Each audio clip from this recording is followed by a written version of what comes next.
Alrighty. So here we are at the 2021 Nebra annual meeting. It's a little different than years past. I think actually in a way this is better. It certainly means we don't have to travel as much. We magically record the whole thing with actual good quality because it's all on the internet. So I think this is probably the future of the annual meeting promoter summit. But we'll see. Maybe people really like sitting in a room and driving a long way. But I feel like one of the things that's changed in 2021 is online meetings. So I bet we do this again. If you're clueless like me, we got some quick overview on Zoom basics. It's funny, I put these in and I didn't look at them, and I don't even know what to say.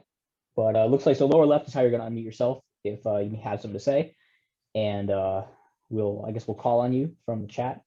For anybody joining late, the process here is to keep everyone muted. But please type in chat as much as you want, as much as you can. I'm used to presenting in a room of people that just say whatever they feel like, and I'd like to keep it that way. So chat as much as you want.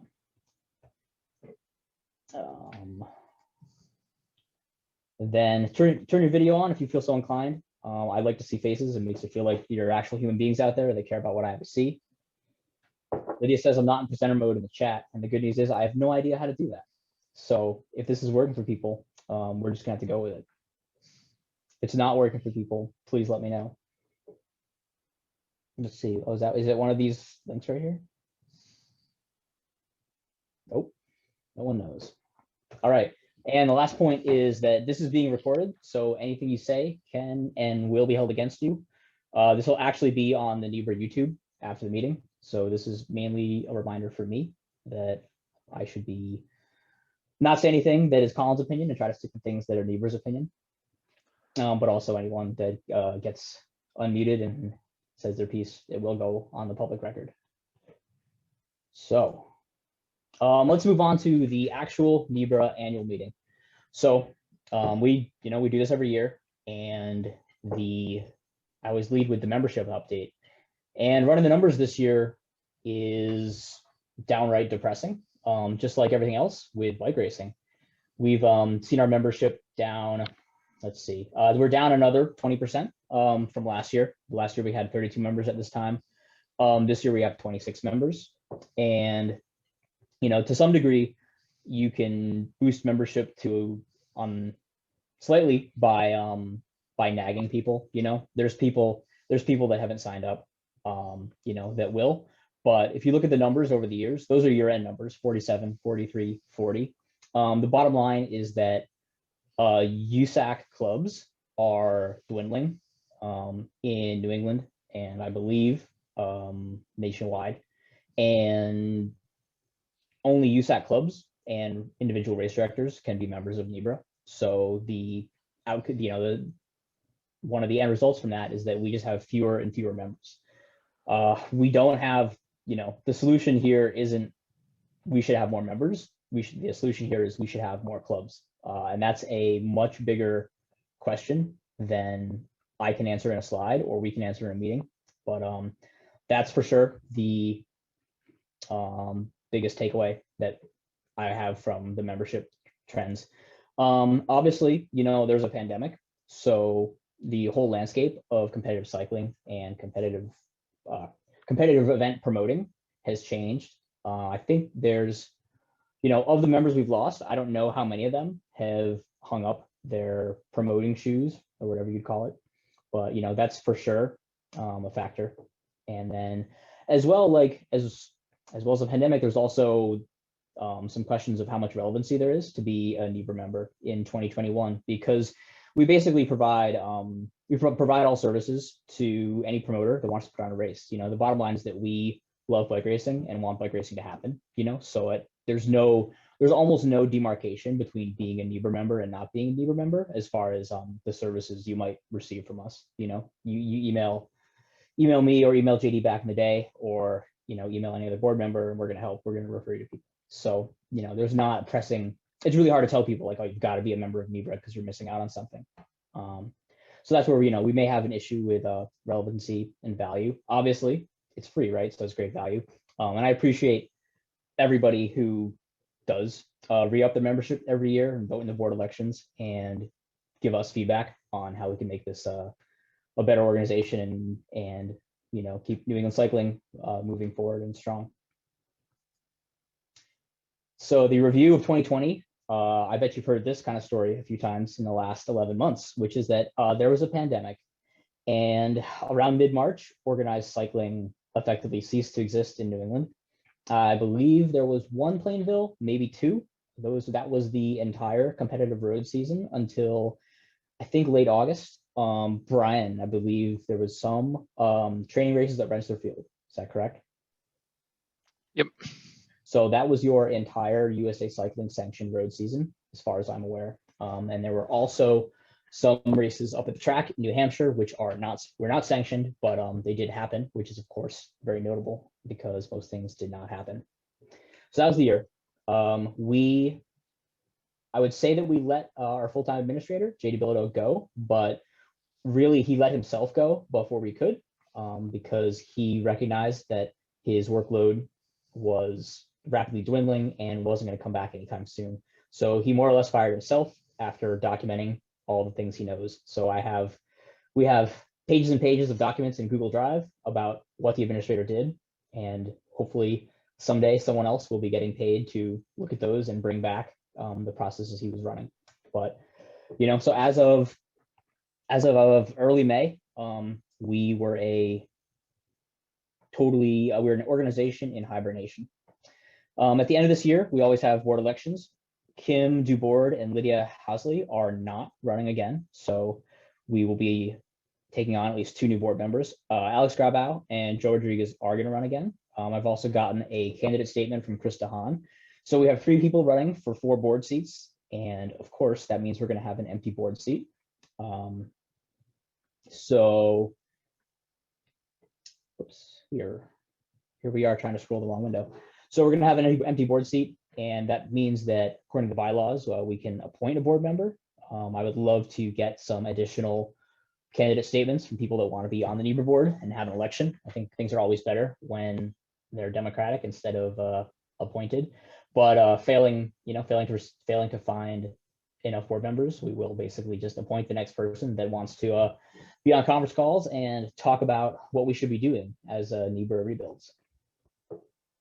So this is my one. Usually I do a lot of graphs on how New England changed, and this year there's really only one graph of any note, which is that everything fell off a cliff. Can you believe it? So these registrations are not filtered to sanctioned events. These are basically any registration that was not canceled or refunded on bike rides that happened in a New England state. So it's a more complete picture of what really happened. So yeah, road went down 81%, CX went down 90%. So yeah, let's do a quick. Yeah, who cut off the legend when they made this slide? That guy. So yeah, our yellow line at the top, that is our recreational event, Grand Fondos, gravel grinders, basically, your semi-mass start participation based events. That was the area that we've been seeing the greatest growth in New England. We're up almost 25% from 2017 to 2019, climbing from 20,000 to 25,000. And, that dropped 65% down to about 8,000. Our red line here is cyclocross, and cyclocross was actually the discipline that was the hardest hit. And I wouldn't have predicted this, but we ended up having really no cross season. I think there was once again CCAP led the way with their event promotion. I think there were 2 or 3 weekend races, and then 3 or 4 weeknight races that happened. We had 4 weeknight races, 1 full schedule cyclocross race, and then 1 other training weekend race. Gotcha. Yeah, so cyclocross, which was already had already flatlined and was declining, completely disappeared. Let's see, road is our green line here, and road dropped only 81%. I think mainly because there was 2 Plainvilles before the pandemic started, and then a few training races throughout the summer that happened. And then mountain bike followed a similar curve, maybe not dropping quite as far because it was, no, we'll call it mountain bike curve the same. I actually think now that I look at this, I may not have adjusted that slide correctly. But anyway, I mean, the overall summary is that competitive event registrations were down 82%, so Colin, do you have any insights on why the Gran Fondo was kind of less of a hit? We do, and I'll get to that. Before I talk about Gran Fondos, I do want to let people know that in 2020, we had 3,700 registrations for virtual events or virtual challenges in New England, which is more than every other non-recreational genre. So there was absolutely so the blue line is virtual, an event type that did not exist until 2020. And virtual means a wide variety of things. My club put on a virtual challenge with a 50-mile mixed terrain course. Some people put on virtual events that were like just ride a certain distance in a certain period of time. I think it was stage 9. Someone down in Connecticut did a virtual challenge to draw a picture on Strava. There was a wide variety. Yep. I drew a picture. I did not win. I blame the quality of road options in Western Mass. I think someone from New York City won because they had such a great grid as a canvas. But we also ran on a road enduro time trial-y thing. Yes. In June. Yes, there was quite a few Strava competitions happening. There was actually a lot of Strava competitions happening outside bike rides as well, from what I heard. Strava was really the way people raced, but 3,700 people paid money to do virtual things, which is, I think, speaks to the amount of demand there is still for competition, and I think that's a good sign going forward. So now to move back into business effectively, this is the year's financials for the organization. We ended up spending about $23,000 because we had a full-time employee until May. We also pay $1,000 stipend for officials assignments. We gave out one grant, which ended up being for the official summit. Once again, that was a early year event back when we thought it would be business as usual. And we got $1,000 in miscellaneous expenses. On the flip side of that, our income was actually $26,000 this year because of the kind folks at USA Cycling that pay us to run New England, and they paid us to run New England, and then New England didn't happen, just like the rest of the world. So we won't be seeing that money in the future, but it did mean that we did not completely annihilate our bank account this year, because typically we were doing a $1 racer day surcharge, and that meant that we would collect almost $20,000 from the region, and this year we collected almost none of that. So had USA Cycling not come through with funding, then this report would basically be Nebra has no money and we can't ever do anything. So the summary is that we came out of the year about how we went into it. We've got $25,000 or so in the bank. And I think that puts us in a decent position to make some moves once we figure out what those moves are going forward. Of course, no one knows what exactly the world looks like going forward, because we're having this meeting in February of 2021. The biggest change for us going forward, as I mentioned, is so last year we got a ton of money from USA Cycling, and this year we're getting basically no money from USA Cycling. But we knew this was coming. This isn't the sky is falling. This isn't the rug getting yanked out from underneath us. I believe Chuck and/or Stuart may have more to say about this, but basically the restructuring of a lot of responsibilities for permitting and upgrades has been moved to Colorado Springs. So our full-time administrator, wasn't processing any permits, wasn't processing any upgrades. That's reduced the amount of work that we have to do quite a bit, and correspondingly reduced the amount of funding we get to do that work. Our funding model from USA Cycling going forward is 20 cents per unique rider day. So we can expect to see $3,000 to $6,000 sent our way to manage the region. We would see $6,000 if we did racer days in 2021 that were equivalent to 2019. However, I would be blown away if the 2021 season ended up being equal to 2019. I think we will see significant rebound, but there's no way we're going to have a normal, full size year. So probably less than 6,000. I honestly think it'll be closer down to 3. But that's the beauty of having an actual bank account is we don't have to sweat, a few $100 in rider days to keep from going bankrupt.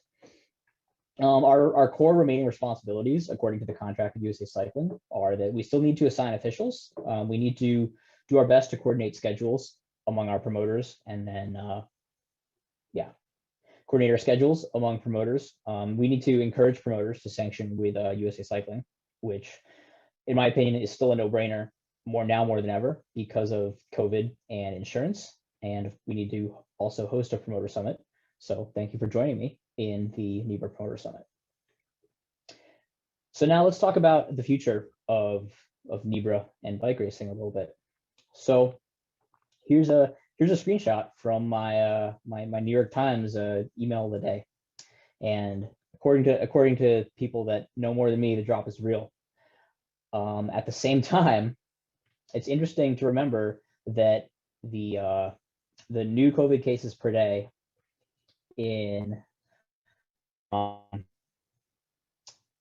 on September 1st were still less than half of what the COVID cases are now.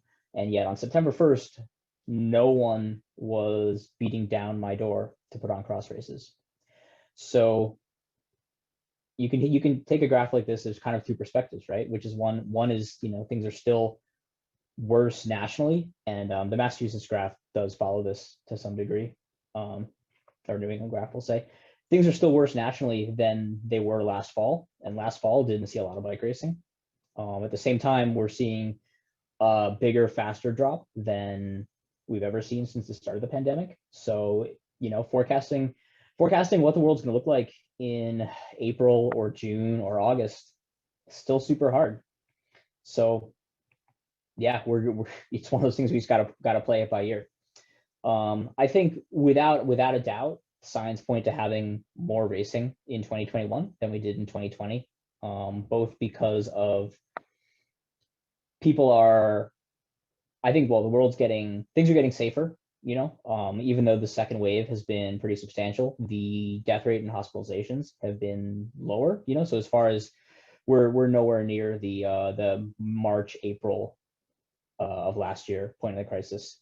And people are also getting better at working with COVID and working around COVID. And I think people are getting more comfortable with doing events, especially events that are outside. And there's a variety of other organizations in the world that are forging ahead with their activities. And that helps, in general, everyone be comfortable with still doing things in a COVID world. And yeah, so I think this combination of factors means that putting on a bike race in 2021 is much more doable than 2020. And I think a lot of people are going a bit stir crazy, and that is another reason why we'll see some more bike races. So then the question might be, what's the role of Nebra for 2021? And this remains very hard to define. I mean, we've got a bunch of money.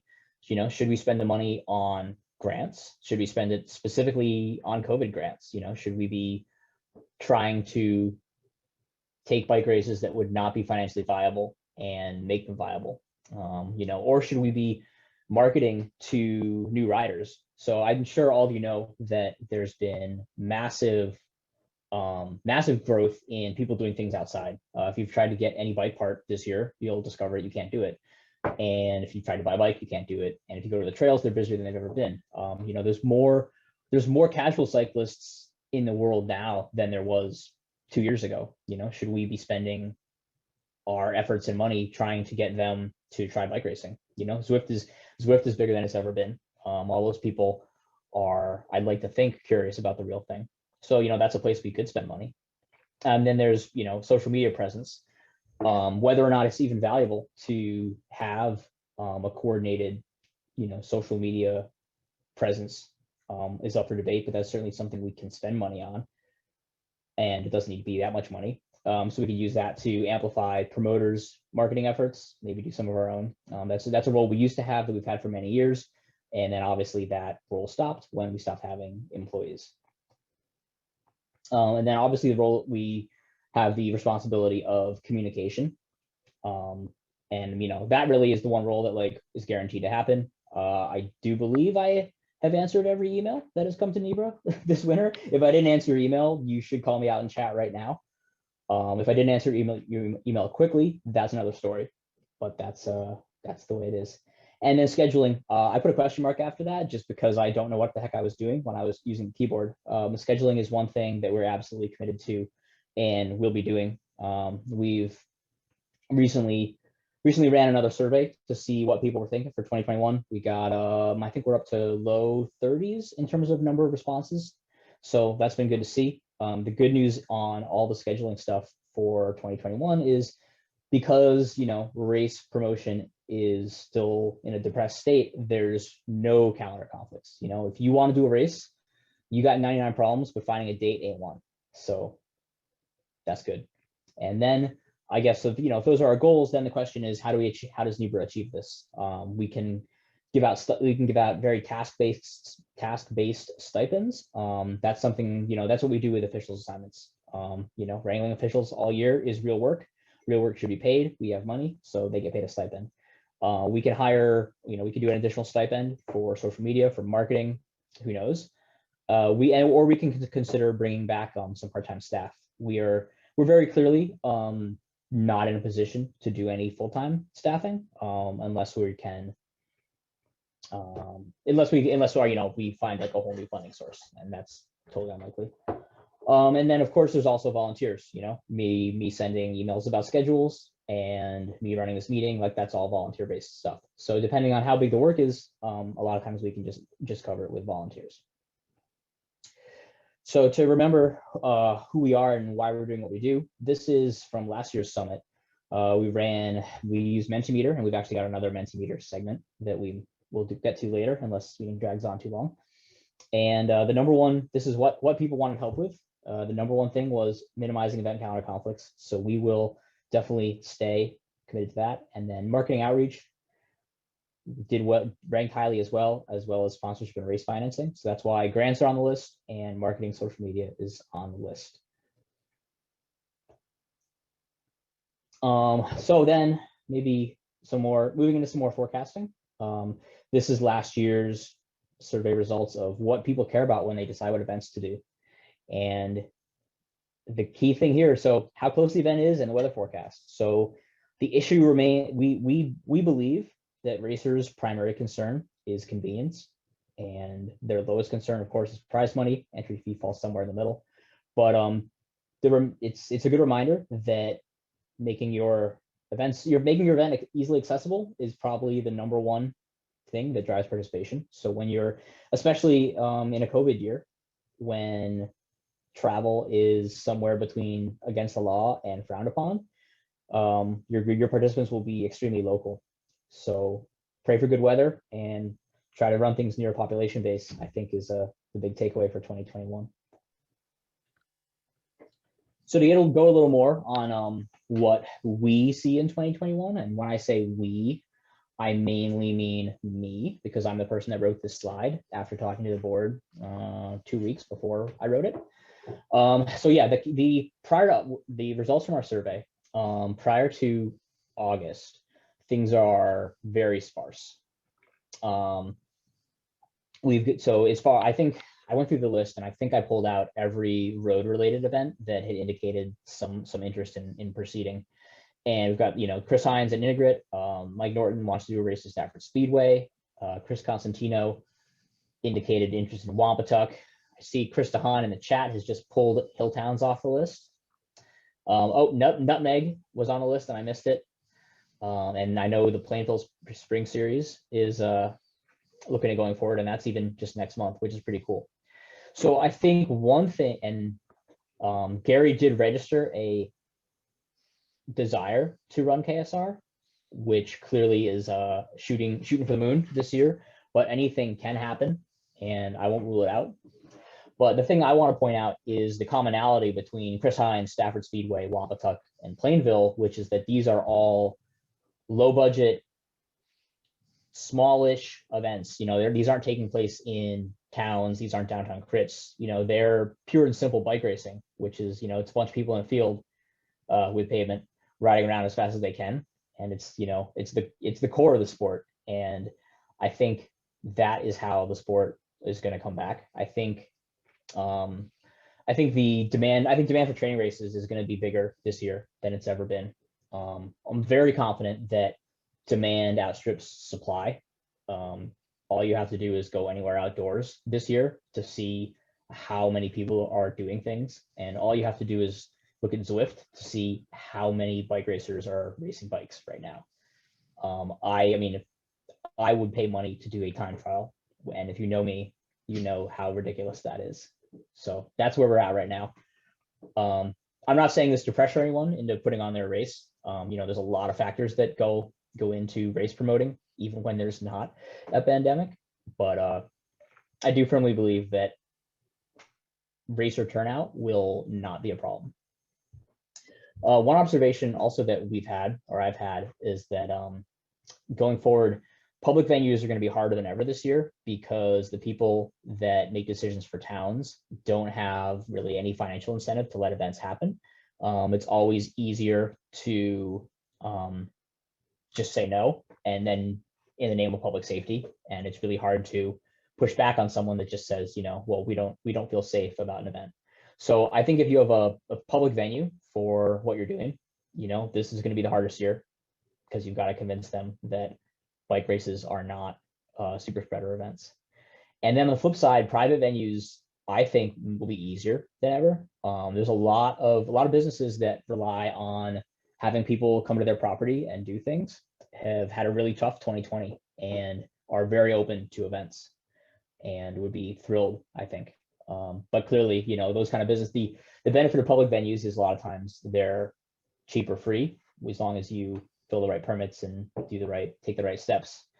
Private venues, of course, cost money, but then it's just one person you're trying to break through.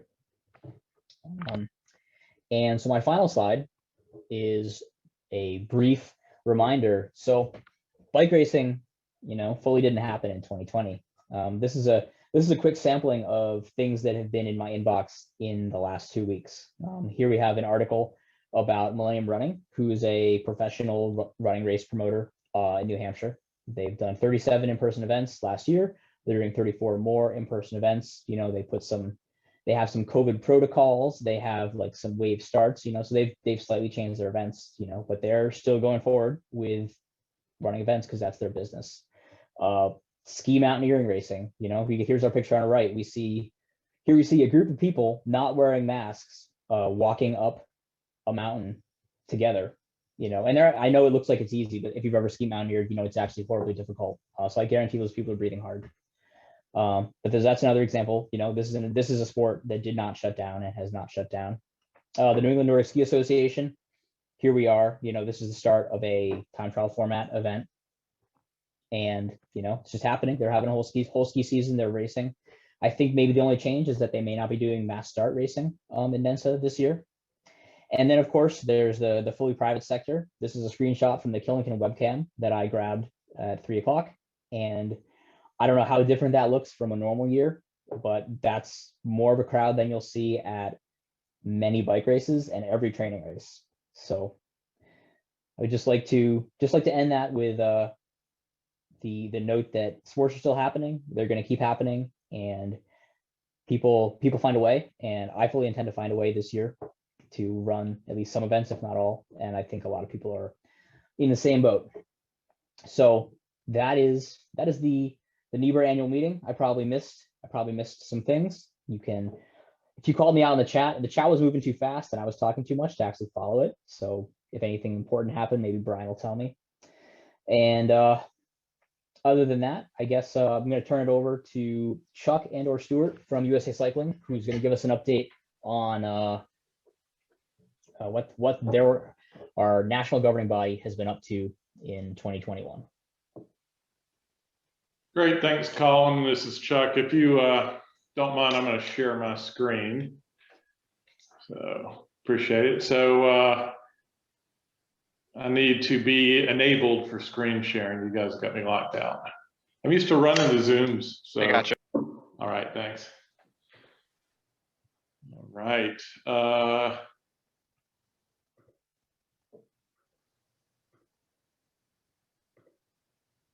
All right. Colin, give me a nod. I can see you if you can see my full screen there. All right, great, thanks. Good to be with everybody. 2 years ago, I got to see everybody in person. Obviously not happening this year, but that means we get several folks able to join you all from USAC. Stuart Lamp's also on. We'll see him in chat, as well as Matt Waite. And Stuart's going to help me if there are any chat questions. Also, it's going to put a few links into chat. We're going to talk about a few documents, and he'll put some links in there so you all can download those, and we can certainly send those to Colin for distribution as well. Colin asked me to just do an update, talk about insurance, which is always my favorite thing in the world to discuss, and just give an update on the organization and some organizer initiatives we're working on next year. We've done quite a few webinars for event organizers. Those are archived on our website. You're welcome to go take a look, and we're going to reference a couple of those with insurance and permitting. We also had our official summit last weekend, which we do every 2 years. I have 160 folks on Saturday and Sunday. There's some good info there, including a sort of State of the Union by Rob. That'll all be up and available probably next week. It's just a lot to chop up and get put up on the website. And this Thursday and Friday, we're going to have an event organizers webinar that Tara McCarthy, our national events director, is running. And if you don't have the info, Stuart can drop that in chat. It's a Zoom, it's free, and we are going to record that and post that as well. So no stress if you can't make that. You'll be able to see it afterwards. But I'm going to give just a general update and certainly take some Q&A. I'm going to try to keep an eye on chat, and Stuart will probably either answer or bring it to me later. So I'll go over a little bit about events, give you more. Colin asked for more of a national view than just the view he showed in his chart, which is Nebra events. I'm going to try to do that. So I want to talk a little about 2020.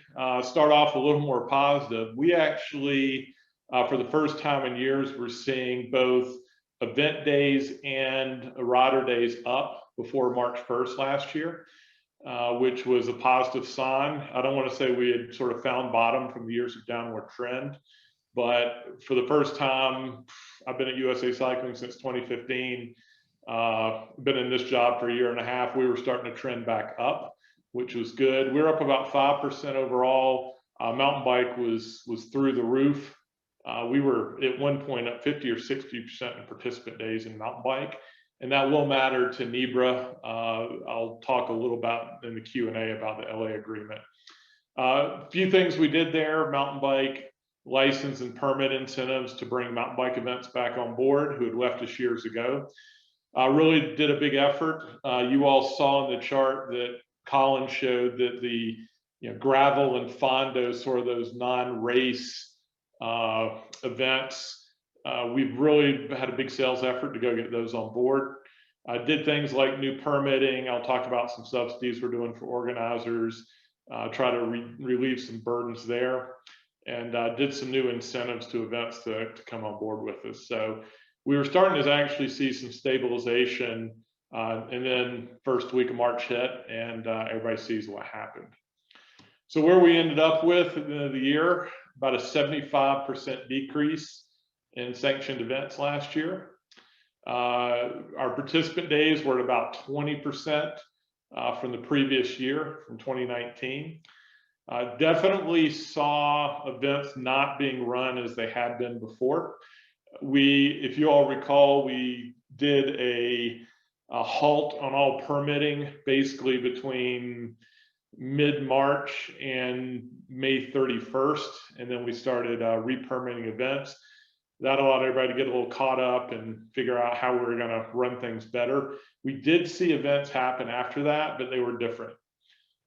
Smaller, social distance, more time trials, mountain bike events. I'll talk a little more about challenge events later. People are doing events, are just doing them very differently than they have in the past. I think everybody saw the big move to virtual, which we certainly did last year. And we have 4 partners now on board from the virtual space we didn't have last year. The change to virtual events, I'll sort of put that into 2 formats. We saw what I consider sort of a true virtual event, which is your road grand tours, your Zwifts, your full gas, where people are on a smart trainer and doing it online. We have had a Zwift series. We have the Pro Road Tour events with Echelon on RGT. We have some stuff on full gas. And we actually ran an esports trials. We're the only national federation to do that in prep for the eWorlds that happened for the first time last year. We also have, we've seen really a lot of challenge events. That's what we call events that are the Strava challenges, the ones that you all were mentioning earlier, whether it's an elevation challenge, go out and ride this distance, using any of the platforms out there. We have gotten involved with those, and we've seen a ton of events. Pan Mass Challenge didn't happen as it normally did this year. We actually assisted them. They had a great challenge event and raised a ton of money. And I think you all locally know the kind of money that brings into their organization. So a lot of especially charity organizers were able to move to those challenge events. We did start to sanction and insure those events, which is something that they really needed because there is a bit of risk there. And that's something we're going to continue on doing. We really see that those events are really going to become part of how events happen in the future. As an example, I've worked with JDRF and helped them, juvenile diabetes, with some events. They canceled all of their virtual or all their real life events last year. They did a virtual challenge, and next year they're going to do both. So I think we're going to see that, just like we're probably going to see Zoom meetings from here forward, instead of all flying in or driving in to meet together. And modification of what we saw for normal formats.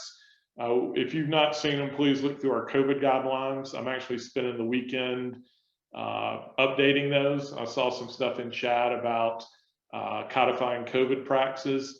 We're going to provide a little more guidance by the end of the week, just for how to do more mass start type events.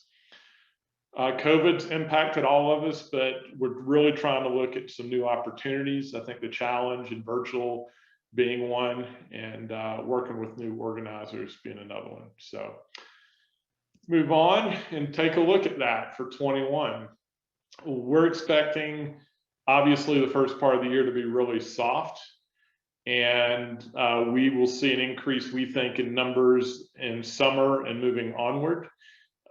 Colin mentioned some stuff going on summer and later. I saw in chat asking about national championships. We are expecting June, July things to pick up as vaccinations and numbers start to decrease, vaccination goes up, and there is definitely pent-up demand out there, as everyone's mentioned. We've all seen it in the different areas that were discussed. I'll talk about our subsidies, and we are trying to provide some new opportunities for organizers. I'll spend a little bit of separate time on that. We have managed to stabilize our insurance, which I'll go into a little more, with some stable costs and some limited downside to us. And I'll go into hopefully not nauseating detail on insurance here in a few slides. Nationals, we're looking feasible from summer on. We're making final decisions on our collegiate road, which happens in May. That one's difficult because a lot of schools, I know the ECCC got mentioned, has canceled their season. We're feeling a little better about the summer events, and our next big one is US Pro, which is in June. We're also finalizing some mitigation details, and we're going to make that available for organizers to use for themselves as well. National calendars are pretty stable. The mountain bike calendar, mountain bike's not been hit as hard as the others. It's a little more easily social distanced. Our PRT events, if you all look at those, have basically moved anyone who was before the end of May has moved to fall dates. And I did see the information on overlap of events. We're absolutely going to see that in the fall. It's going to be a bit of a land rush for the fall. And the big events have already moved and started to secure dates in the fall. So Jim Martin, Gila, Redlands are all moving out of their traditional spring dates. We also just put out, I think you all saw this week, the new Pro CX calendar, which has been changed with no overlap between events and less events, but we're hoping better events to create more of a series type feel. Couple new initiatives we've got out there. We did do a deal with NICA, as well as the affiliate leagues, including Colorado and Georgia, who've separated from NICA, completely unrelated to us, in case you were wondering. We are going to accept NICA events for race results. And it's not just with NICA, but in general, we are doing free junior licenses. So 18-year-olds and under, there's no charge now for domestic race license. People can just go online and get them. Saw got put in as well. We're doing the same deal with New England High School as well, and we're on the phone with them this week, which we've been doing. So we consider all that good stuff. I'll talk a little more about the subsidy program. We are stable as well with the UCI teams. We've seen a net increase by one of our Continentals, and domestic elite teams are looking pretty good this year. So, you know, the good news here, I think, for 21 is most of the people have been able to weather 2020 pretty well. But the message is we need to get out there and start racing bikes again for a variety of reasons. All right, I want to talk about insurance, and I've got a Q&A time set on the end. If I missed something in chat, I haven't seen anything come through that was mission critical, but I'll go in and Stuart will help me out with that. So just seeing if there's anything. I don't see anything major. Talk about insurance for 21. These are some slides, our insurance webinar. Stuart, if you can put that link in chat. We did do an insurance webinar, and you are welcome to go in and look at that if you want the in-depth. Basically, the market is really hard right now for insurance. We say this every year, it's only gotten worse. We actually found out that 2 of our national governing bodies with the Olympic movement were not actually able to secure insurance this year, which is scary. So we cover cycling, it's USA Cycling. 2 of the other NGBs out there were left without insurance. I don't think anyone's seeing a decrease in their pricing overall. We're a little unique probably in that we essentially extend our insurance to you all. And so we have a little more risk and exposure aside from our normal internals. Talk about pricing a bit. So what we've generally done in the past, and I think this will frame, unfortunately, one of the big hits we took last year as an organization, is normally we go out in November, December, and we secure insurance for the following year. And we prepay, if you can imagine prepaying for your car insurance, which you probably do for the year. What we do then is go out and all those insurance surcharges you all pay, we take how much we pay, we divide it by the normal amount of event days we see. We do some math and we end up with a per rider day charge that pays down that insurance bill.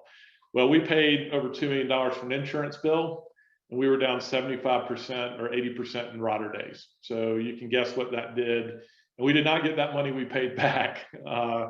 What we've done this year is done that a little differently to de-risk it. It doesn't have the upside if we have a good year, but the downside's not as bad. The insurance company has got a base policy, but we're paying a little bit more on an event basis, so that if we have a soft year, which we expect to, we're not outlaying that money quite as much up front. Now they're seeing less risk as well. So we're estimating based on how we've done estimates this year of what we're going to see, that's about just under a $2 million bill, which is lower. We ran about just under 500,000 racer days or rider days in 2019. This year we're forecasting there 377,000. So we take that, do some division, and that average cost per rider is about $5.14. We are going to subsidize a portion of that to start out. So our per rider day this year is $5 for most events. It's $4 for fun rides and charity rides. We are going to give everyone a chance to actually lower that below what you paid last year, which I'll get into in a minute. But this is one of the ways we're working to try to help the organizer community. I know it's, I'd love to give you all free insurance. I'd love to give myself free insurance. I have to pay it too. But we're doing the best we can to help subsidize that cost. And I'll go a little more into that in a minute. But it's a little de-risk for us this year. But if we have a great year, the upside's not very good. We know we're going to lose money on insurance this year, one way or the other. The other unfortunate thing this year, which we go into more depth on the insurance webinar, and encourage you to watch that, is we did get a disease exclusion on our insurance this year, which we've never had before. No one is getting insurance written now without a disease exclusion. So that excludes COVID from policy coverage. We're not extremely worried about it based on what's going on with COVID, as far as someone making a claim saying they got COVID at your event. We all know that when you leave the house right now, that's an issue. We're basically in the same boat with every restaurant, store, sporting event, everyone out there right now. And that we're one of the few people left without a disease exclusion last year, and we've lost that this year. So again, I'd encourage you, we want to be transparent. I'd encourage you to take a look at that insurance webinar if you have any questions. Just want to let you know there is obviously some risk there. Again, we're in the same boat as all of you with our nationals as an example, that we have that exclusion as well. You just can't buy that coverage right now. Getting back to the next slide. I want to talk a little bit about our subsidy program that we're doing this year, and Stuart will put some links in. So what we've looked at is how to enable events through some financial and non-financial support. We want to drive participation at your event. That's good for us and you. Increase participation for groups that we've traditionally had a tough time doing it with, which is juniors, women, some other communities that I know it's a lot easier to put a master's race with a bunch of guys out there than a small race for women sometimes. And we're going to try to provide some incentive to change that formula. And aside from the race side, provide some benefits for our members at ROD events. So events that don't require a license, and entice them to join, which helps our organization out. What I do want to say is, you know, people say, oh, you just want members for yourself. The better we can do with getting members, the better we can help you all out in our race community. I think we've got some proof of that. We're investing about $500,000 in general fund and just keeping insurance prices lower. The more we could get in the door in regards to just income in the organization, it is not sending Stuart Lamp or Matt Waite on vacation. It's going back into you all and into the sport. Saw a couple chats before I move on to this. We have included the waiver, updated the waiver. It doesn't specifically say COVID. It includes more disease in general. And Daniel, the waiver should be up. Stuart, if you don't mind putting that in chat, and that should be updated on the Bike Reg website as well. So we'll put that in. So yeah, we're looking to provide some mutually beneficial benefits for you all and for us, and try to get more people to events. I want to talk a little about the event subsidy. So we're providing subsidized insurance products. We want to incentivize race events through some targeted discounts, ROD events, which is anything that doesn't require a license, but providing member benefits. It's something we're going to have to work on through the year, but we're looking at doing some more targeted marketing for events, and then advertise these events to our current and prospective members out there. So what's that look like? Talk about races. which is what most of you do. So we're going to provide some fee assistance. We're through subsidized insurance, and we're going to target some marketing. So what we're looking for is basically, we're going to give you all a menu of things you can do good. And those could include, I just gave some examples here, and they're more in depth in regards to what Stuart sent you in the link. Examples are if you do prize money equality between men and women, if you do a novice race experience, which we outline in more detail, but essentially a little step above and beyond for your new riders and explaining your event to them. If you have dedicated women's or dedicated juniors races, if you do a new rider clinic, if you use bike reg, if you upload your results within 48 hours. We've got 8 or 9 things listed, and you need to do about half of those. And some of them are not very hard, but we want you to do. We're going to lower your insurance bill on the tail end, and we're going to take that insurance bill down below what it was last year. So right now it's 5 default. If you do these things, we are going to drop that to 470, and this is for race events.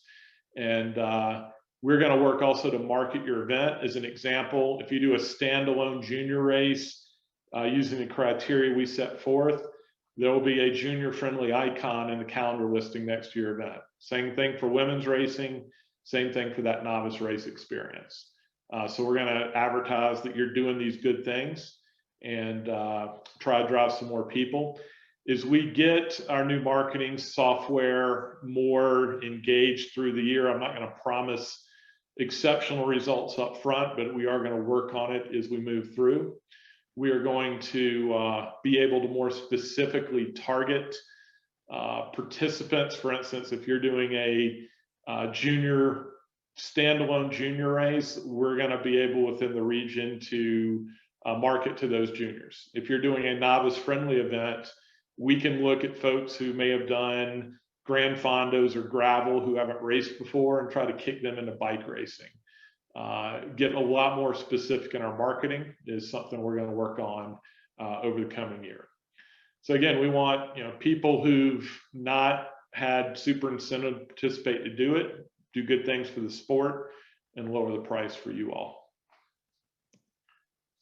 Give you a little organizational update, and I didn't add it in, but I'll talk a little about the LA relationship that Colin discussed.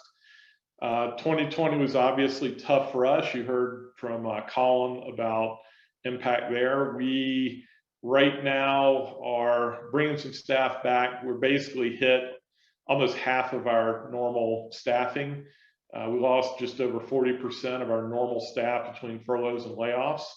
My department, which handles operations, went from 16 staff to 5 staff in the course of a month or two. So even though we weren't racing, I can tell you we still had a lot of stuff coming in the door and a lot of workload. It was frustrating, as I know it was for you all probably in your day-to-day jobs, and that wasn't necessarily what we signed up for. So we were getting a lot of workload in and didn't have a lot of staff to do it. We're already looking better. Matt Waite rejoined us and is on the call here. A few months ago, we brought in a couple of our other regional managers back. We brought one of our race operations staff back. We're actually hiring an event manager.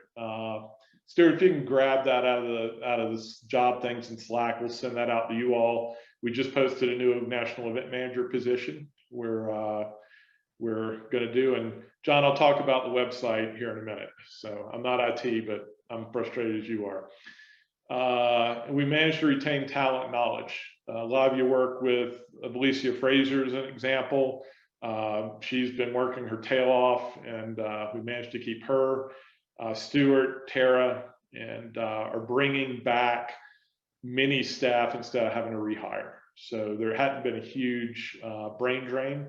And yeah, we managed to have staff rise to the occasion. And it's been a tough few months, but it's been tough for everybody. So we're not complaining. Just want to give you all the reality. And I want to talk a little about the LA relationship. What we've done with the LA agreement, Colin didn't go into a huge amount of detail. I'll probably go into a little more. we did change the model of how we pay. What we have done is expand the events that we pay the LA for. So that per rider surcharge that we were talking about is now going to pay across the board for any event. That includes non-race events. Traditionally, that was limited to, you know, road, track, cross. We've opened it up to mountain bike, gravel, grand fondos, anything. And we had talked to JD about this and Colin as well. We really want the LAs to get much more involved nationally with all of those other types of events out there. Still help with and be race focused, but as we all know, the sport's changing, and we're hoping the LA changes. All the LAs embrace that. You all received more than the other LAs because you had a full-time staff member last year in JD, and no one was as pained to see him leave as me because he did such a fantastic job. And it's a little chicken and egg. We did include a bit of a subsidy because Nebra had a staff person full-time.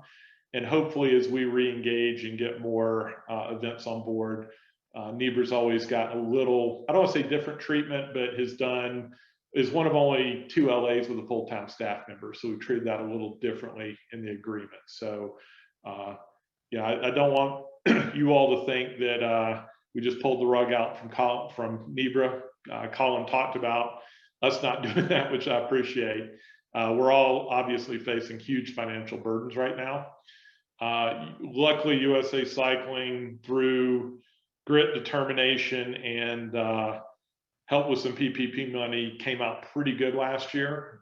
We were at one point budgeted to lose almost $2 million and came out much more as a break even this year. And that was good news, but it's going to be a tough year for us even more this year unless racing picks back up. I'm going to roll through chat here. I saw some stuff come in and didn't answer. Stuart, you want to help out? Is there anything as I scroll through that you see I need to address? No, I think we addressed the waiver, and just so everybody's aware, because I put that in chat, but the portion that relates to communicable diseases is under the assumption of risk. So if you look in there, you'll see that. And it also, if you watch the webinar that I posted earlier to the end that we did for 2021 insurance, our legal counsel goes over some of that in depth as to why we don't have a separate COVID waiver, and there's some good reasoning behind that. I would encourage you all to watch that, or at least fast forward to the point where Shane is speaking. And this has been something we've worked on with the other governing bodies, with the Olympic movement, to just try to create you know, a waiver that is solid but doesn't go into too much detail and have too much information that becomes problematic for you as an organizer. So so anyway, that's in there. I think, Chuck, for us, I mean, John's question about the website and those efforts right now would be one of the big things. And hopefully for John Lowenstein, that kind of addresses what we're talking about or what you're looking for in regards to the COVID language for the waiver.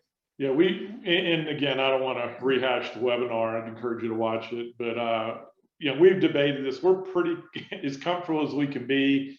One of the organizers, who's one of our PRT organizers, you know, makes a comment on there that he wants to get back the protections he had last year, and that is just not coming. I mean, we have a pandemic out there, COVID's widespread, insurance companies are doing what we're doing. We feel, remember, I mean, your insurance is basically our insurance if you're sanctioning with us. The claim goes to you, it usually comes to us as well. We also have all our national championships that we're running under the same policy. I am, you know, not worried about this beyond the worry that I have about putting people on the road or the trail anyway. You know, we feel pretty good about where we are. We don't think a separate COVID waiver is necessarily needed, and it may do some harm there as well. But listen to that. If you have any questions, let's go from there. I got a couple. John asked about the website. We actually just had a call, town hall call on Friday morning. We're not going to redo the website at this point. What we're going to do over the course of the next few weeks is an audit of it. And that includes going through, finding all the 404 errors we have, old documents, etc. It's something we can do relatively easily and inexpensively that will hopefully fix a lot of the major issues we have. Secondarily to that, we are going to bulk up our FAQs and knowledge base. The purchase path for the purchase of both technical and membership license we know is an issue, and that's going to be simplified. Jed asked about the UX. We're not going to do a full redesign. That's on the schedule to do, but financially we can't do that this year. We have some other major IT issues to fix, and that is on the radar screen, but it's going to happen soon. So everybody knows we have some real underlying database issues with our stuff. We've got essentially 3 databases all talking to each other. And that is the, I'm not the IT guy, but that is the prerogative to fix right now. And do a sort of a medium lift on just doing some basic cleanup. I get as frustrated with the website as anybody on this call, believe me, because it just brings more calls into us when people can't find things and brings more questions to staff. So Brian asked, how do we address municipalities who are looking for a COVID specific waiver? I'm not sure if we've seen a requirement for anybody, but you are, if any government entity, everybody you deal with requires one, then you have to put it in. Obviously, it's a requirement from the government. I've not seen that, but if you can email us, I don't think we're in a position necessarily to draft it for you. And what we have may suffice. And as always, we're happy to jump in. Yeah, Chuck, I was actually typing a response to Brian in the chat, but I didn't hit send or didn't get to the end of it yet. But Brian, if you're seeing a municipality that's asking for a specific waiver or a specific language for a COVID waiver, I would ask them to provide that language because they're the ones requesting it. So that's one of the key things. What we've seen typically is that they're reviewing plans. So what is your COVID plan? Just like we've asked for with cycling events, to see what the plan is to address, from start to finish with what's expected of participants and what are you doing to mitigate risk to permit the event. I've seen more of that, but if there is the waiver question, I would go back to the municipality and ask for them to provide that language. Right, thanks. Yeah, I was more so asking just because John had mentioned that his town was asking for that. We haven't directly been asked for that as much as we have like what our COVID protocols are and what our plan is. Yeah, and one thing just to highlight real quick, earlier in this chat, you'll see we did link the COVID resources page.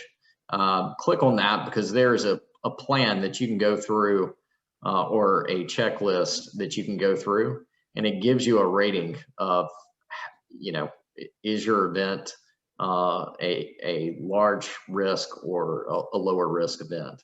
And that plan has worked very well in a lot of areas around the country to get local approvals and get people to sign off on it, because it's asking and it's forcing you to think about a lot of the things that would ease the concerns of any municipality or government entity that would issue a permit for an event.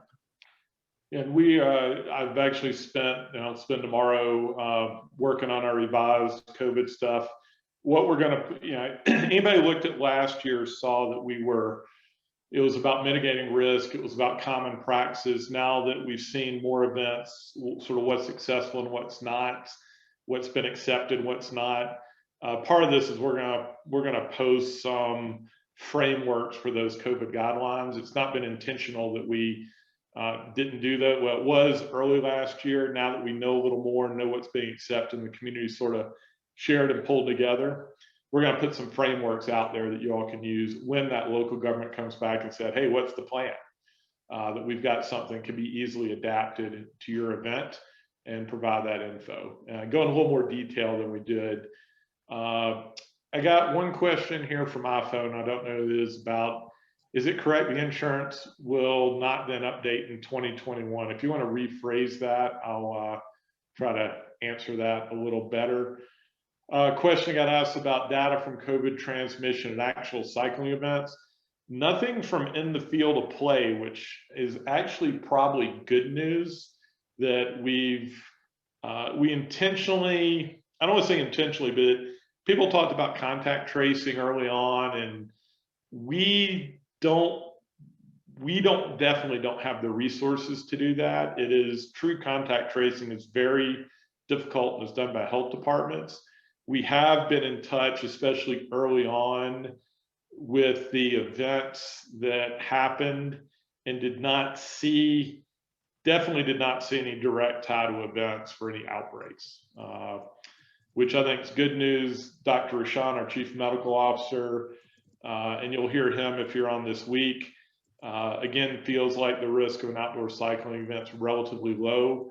Where we've seen and he's seen issues is definitely indoor stuff. It's the before and after, not as much the actual being out on the bike that's the issue. Okay, that got reworded. Insurance language disease exclusion will be the case for all of 21. Yes, it started January 1 when the policy renewed, and will probably be the case forever, looking at how it is for everybody else. I mean, even the NFL can't buy this stuff right now. So everybody's unfortunately a bit in the same boat. No one wants to take, it's easy for them to include that exclusion in their policy, so they're doing it. And it's been in a ton of policies over the last couple of years that we've looked at. We just never had that exclusion. I think we're relatively caught up. So Colin, I will, I mean, we're obviously going to stay on, so I'll turn it back over to you and be here to answer any questions. Yeah, so if people felt like they were getting their USA Cycling questions answered in chat in real time, then we can move on. If anybody has additional questions that they feel like they haven't had answered, now is probably the best time to do it before we move on to the old pandemic promoting race roundtable.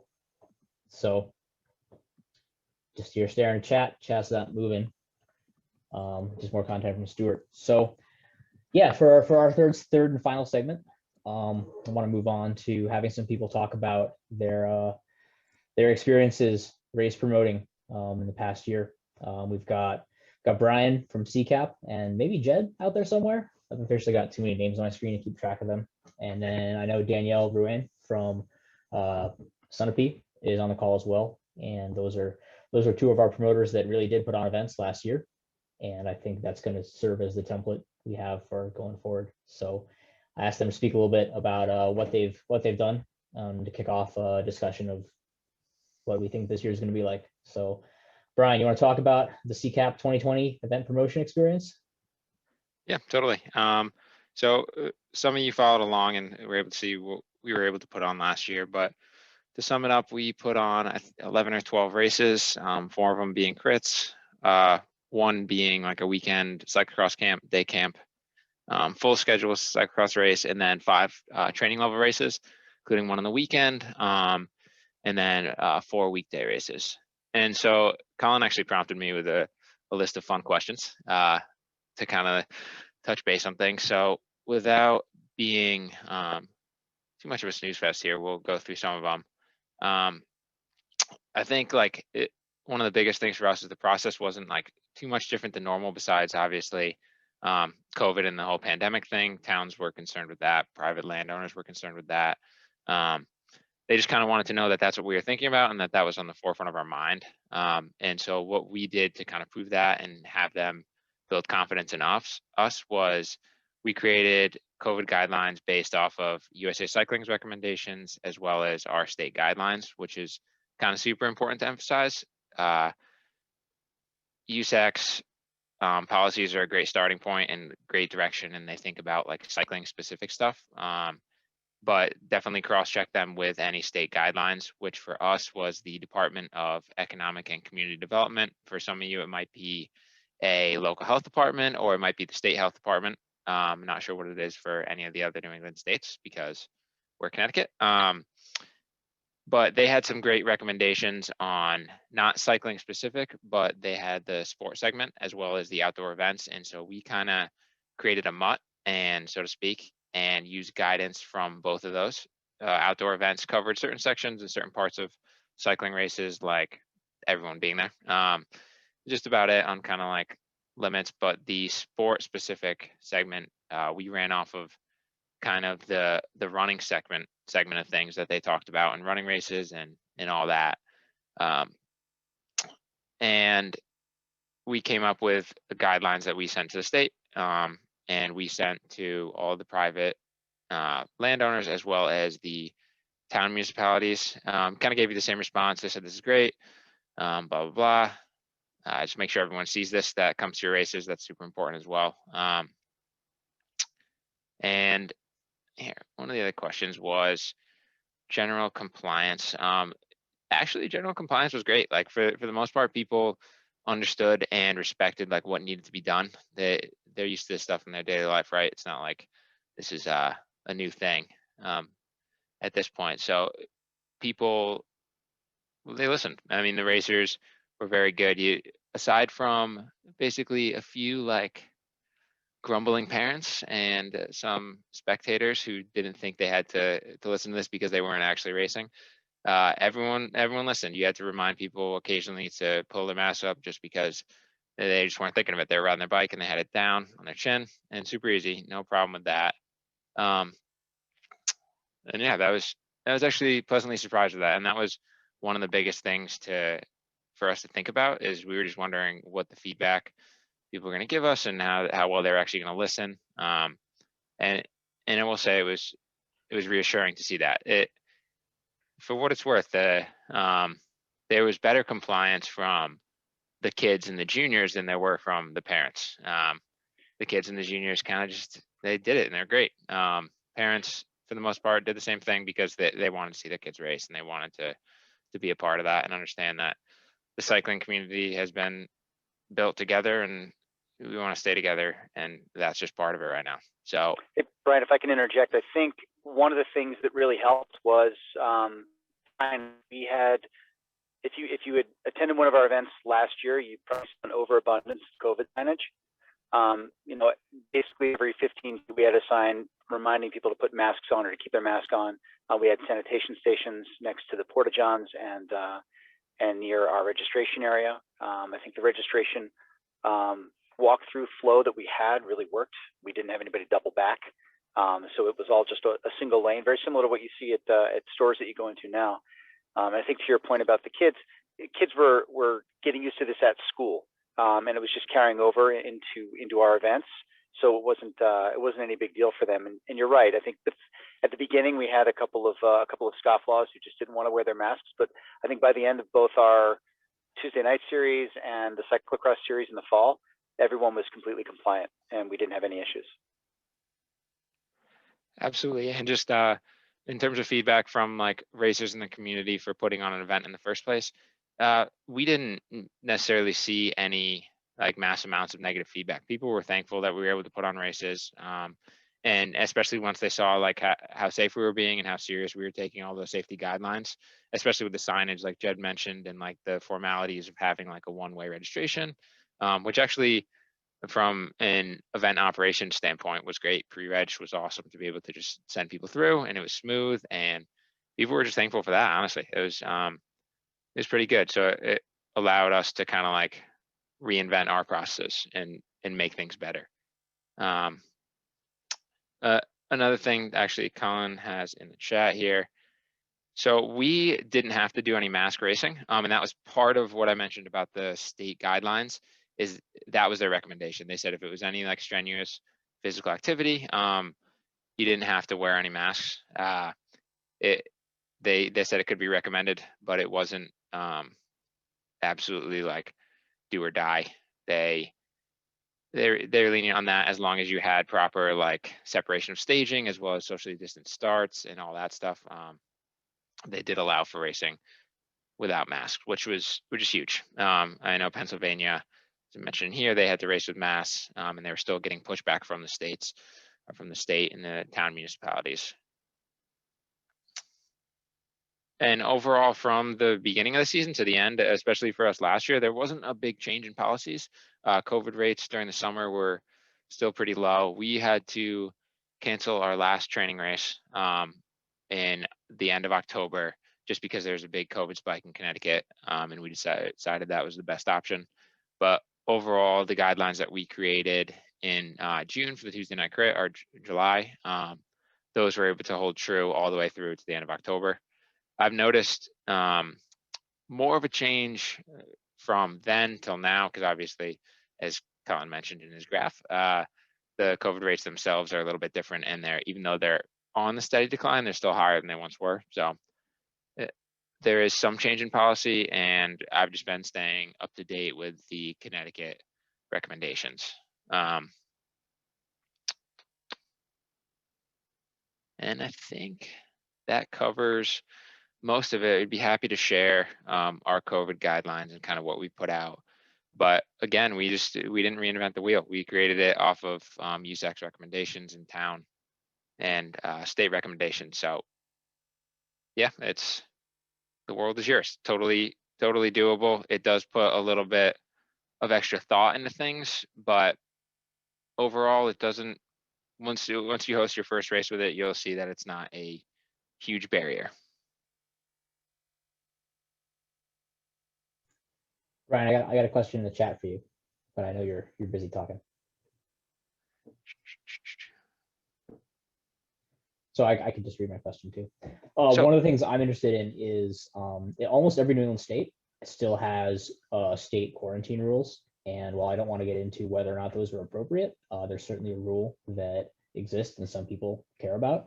Did you guys take any steps to prevent residents from outside Connecticut from coming to the race? Or did you even have anyone from outside Connecticut? Or is it just one of those things that, like, did that problem solve itself? Or did you look the other way? Or did you tell people you can't come if you're from Massachusetts? Absolutely.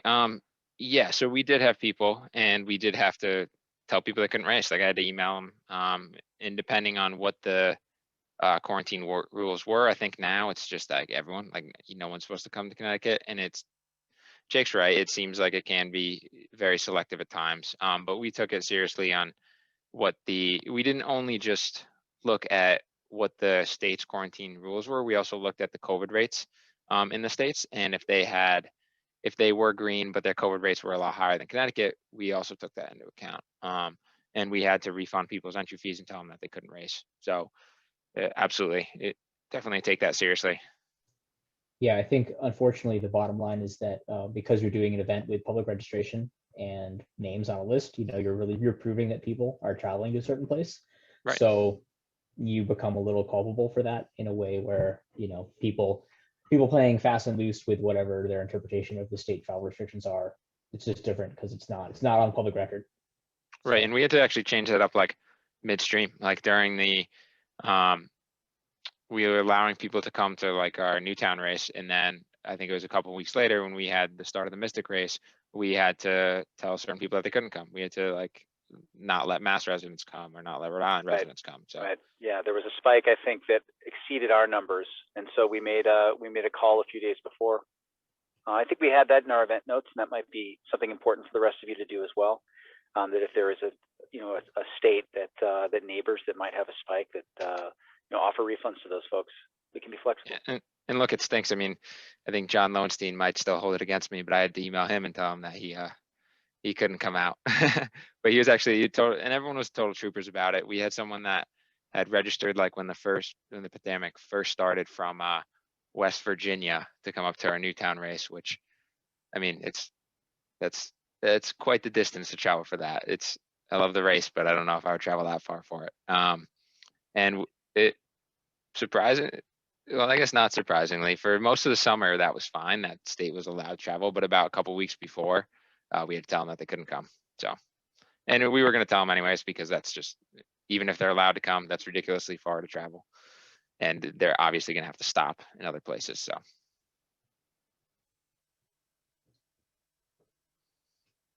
So I have a few more questions, but I want to give Danielle a chance to talk before we Absolutely. just make this the CCAP, how to run a Yeah, race. I'd love- show. Yep, I'd love to so- hear. Danielle. Yeah, Danielle, can you tell us how it went up in New Hampshire? Sure. So we ended up making a few changes. We were able to start in July when New Hampshire reopened.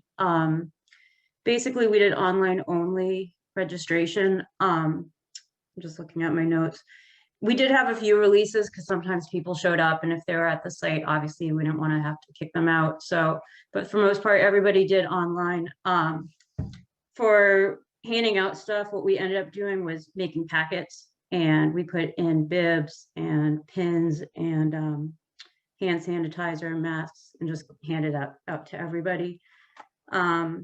One thing that was kind of interesting was the discrepancy in fitness levels that we were dealing with. So what we ended up doing was starting a free lap roll for the first time, not a free lap roll, but a neutral lap, because the first lap just got so crazy with people taking off. So that was a change that we ended up doing this year. I think mainly because of COVID. In the past, we've never had a problem with that.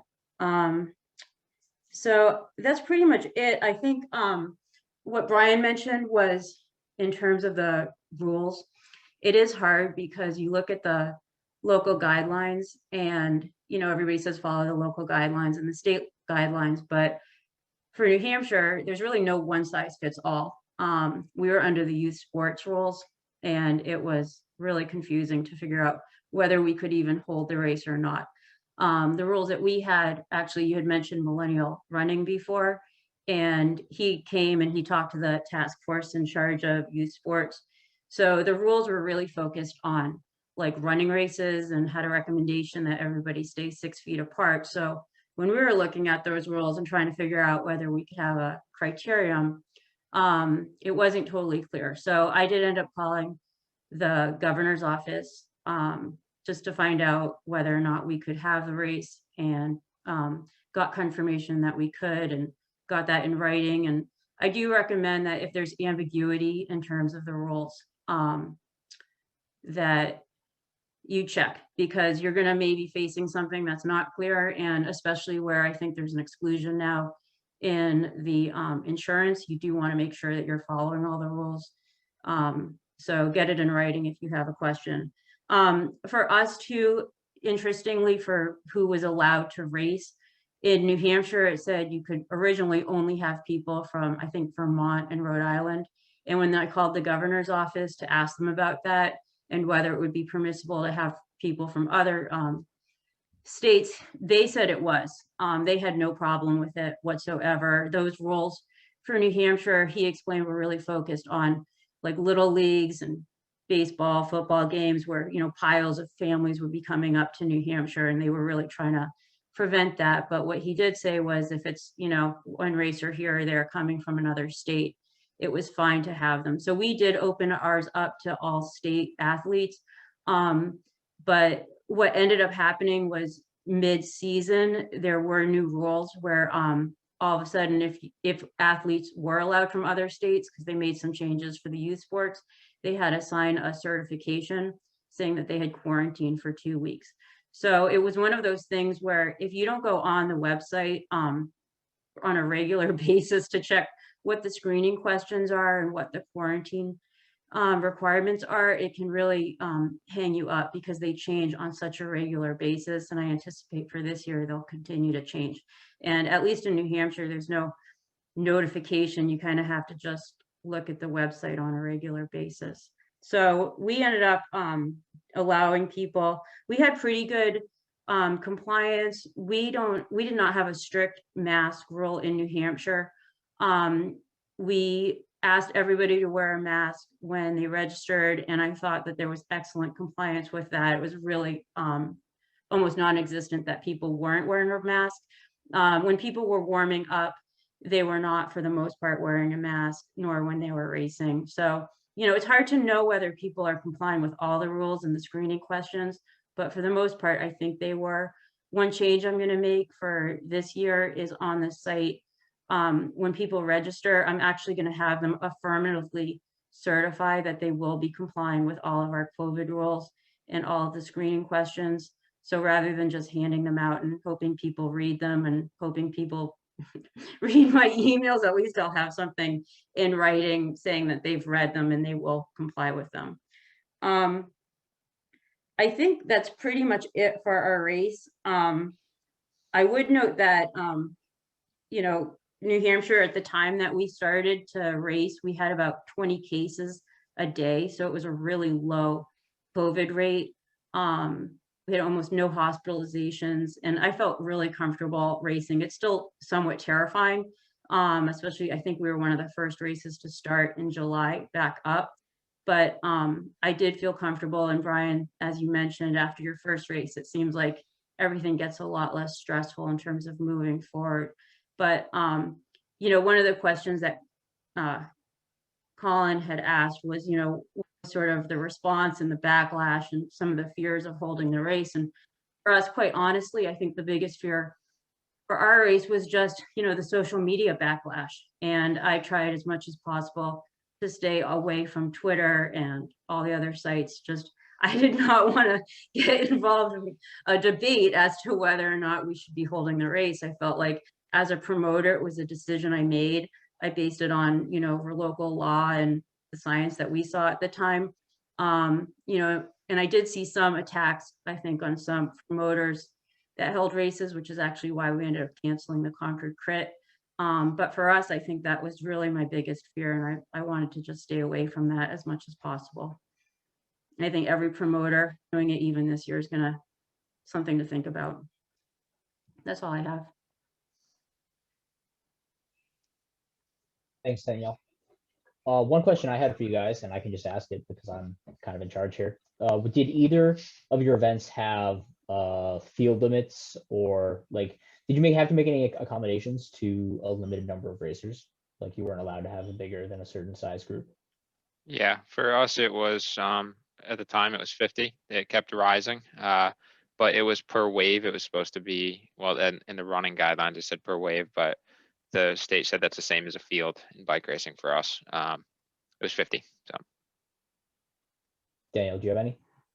We did not. We, you know, it's more of a local race, so we'd have about 30 or 40 people, but it wasn't like we were going to exceed 50 people in a race. Mm-hmm. Yeah, I think, you know, honestly, in 2021, a crit capped at 50 people is still a pretty normal crit. Yeah, You know, I mean, there we can't had be too many. usually it was about, we have 3 different fields going off at the same time. So yeah, it was about 30 or 40 people per field.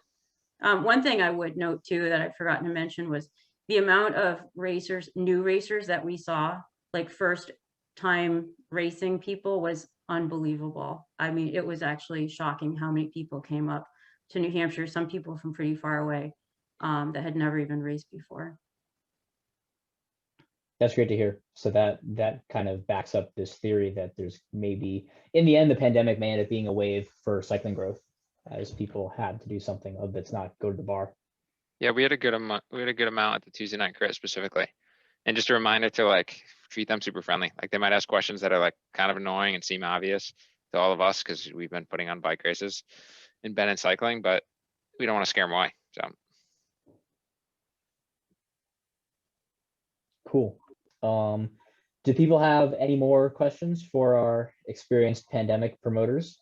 Or should we move on to our 2021 Nebra Summit Mentimeter part? I think everyone can just unmute themselves if you need to talk, right, Brian? yep. Okay, I just wanted to confirm that like silence means people are cool, not silence means people are being horribly muted by the authoritarian reign of this. Yep. No, they conference can totally unmute themselves. call. Okay, cool. So if there's we've got no further questions for our promoters, let's move on to talking about what we think 2021 is going to be. And can you make Lydia a presenter if she's not already? Has that power? Give me 1 second. So for those of you who were here with us last year, you probably remember this program we used called Mentimeter that allows you to survey a crowd, and you are the crowd today. If you don't remember it, you'll figure it out real fast. What we need to do is get oh look, the instructions are already on the screen. So fire up your web browser and go to the URL, and we'll start from there. Lydia, do you want me to talk and you to drive, or what? I know this is your screen. You're so great at talking. Just keep going. Okay.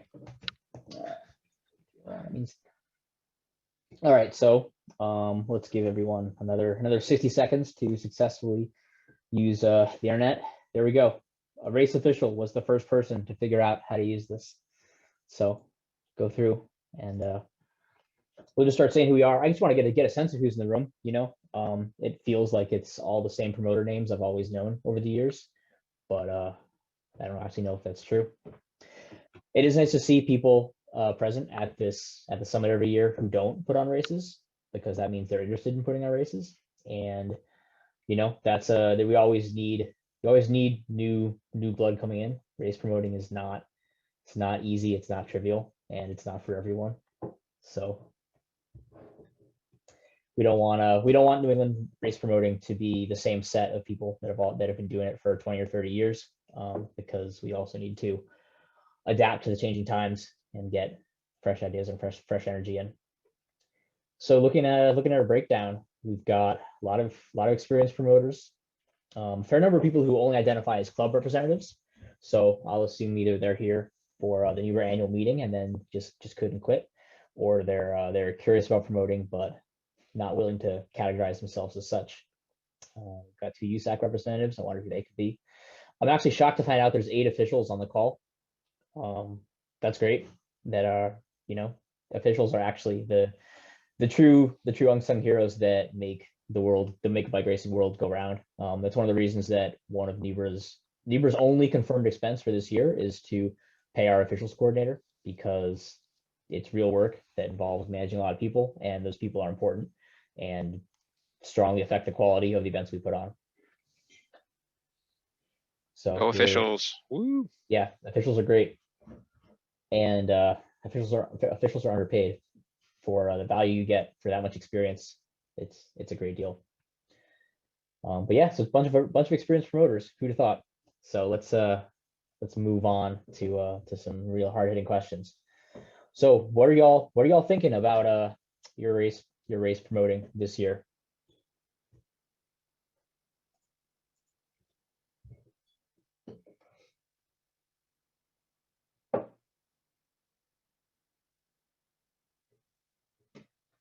So I'd be curious to know if anybody's vote changed from maybe to definitely as during the course of this call, or if people had already had strong feelings about what they were going to do this year prior to this infusion of knowledge. It does seem like everybody is squarely in the maybe world. Oh, I should have chat open in case people are chatting while this is happening. Try to leave some official.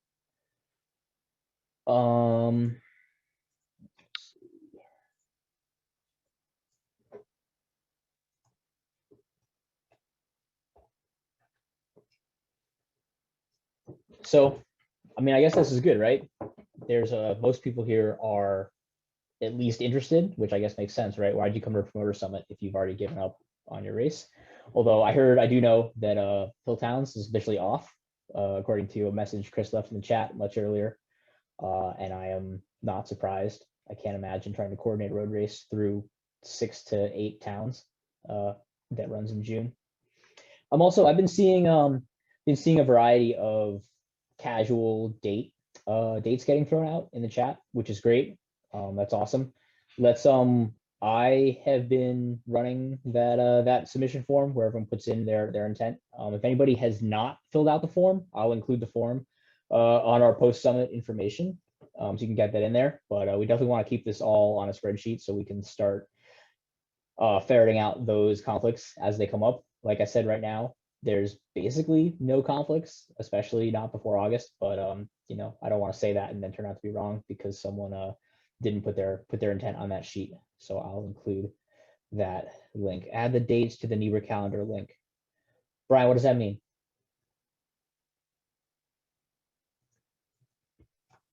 the survey, the survey link that you sent out a couple Yeah. months ago or so. Yeah, does it, what do you mean add the dates?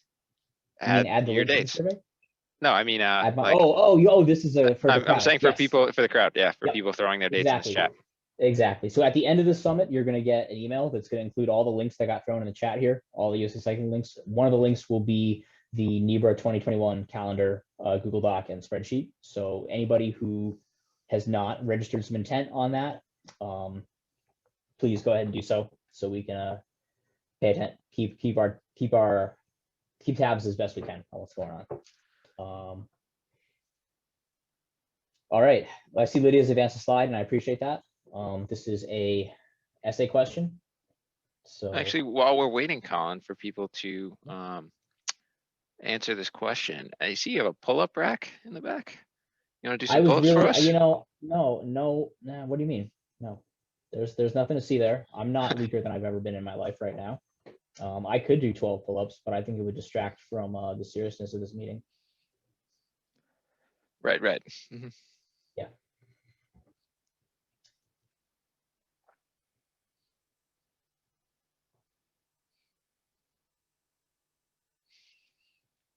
I think retention rates for turnover is going to be really interesting to see. I do think everyone's life has gotten turned over this year, and I think some people left cycling and are never coming back, and a lot of people started riding and are here and don't have any idea what they're doing. So it's going to be like every year, but even more so. And I think Danielle and Brian's experience backs that up with new racers. Let's see what else we have for interesting answers here. We've got interstate travel restrictions.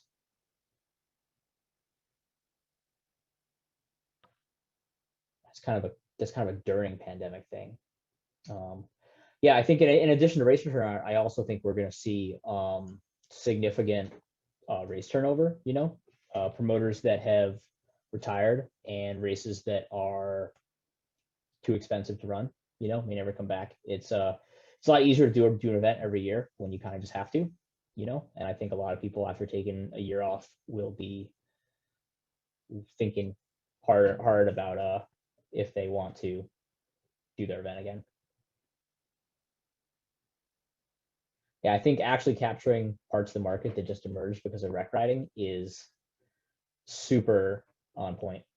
We know they're out there, and the question is how do we get them to come to, this like weird and intimidating form of bike racing. And yeah, I think we're gonna definitely see budget issues as well, with maybe higher costs for COVID compliance, definitely lower turnout due to either field limits or maybe less racers.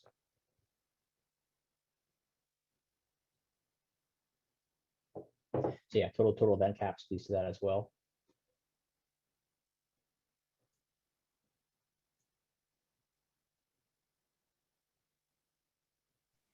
Colin, you want me to stay on this? And people are writing in interesting things, but I know, right? We got a call with like 40 people, and everybody gets a sentence. Like that's a lot of sentences.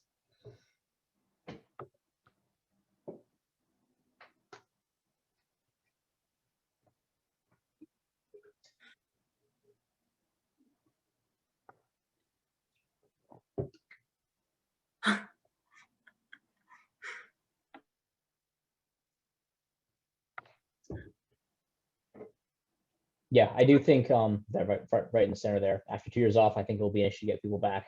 I think we're going to be pleasantly surprised on that front. And I guess it depends on like what circle you're in. I do think there'll be a lot of people that don't come back, but I also think it will be offset by the number of people that are here for the first time. But I do think turnover will be even bigger than you've ever seen, for sure. I mean, we already knew that year to year, 30% of racers were new. So even when there's not a pandemic, 30% have never bike raced before.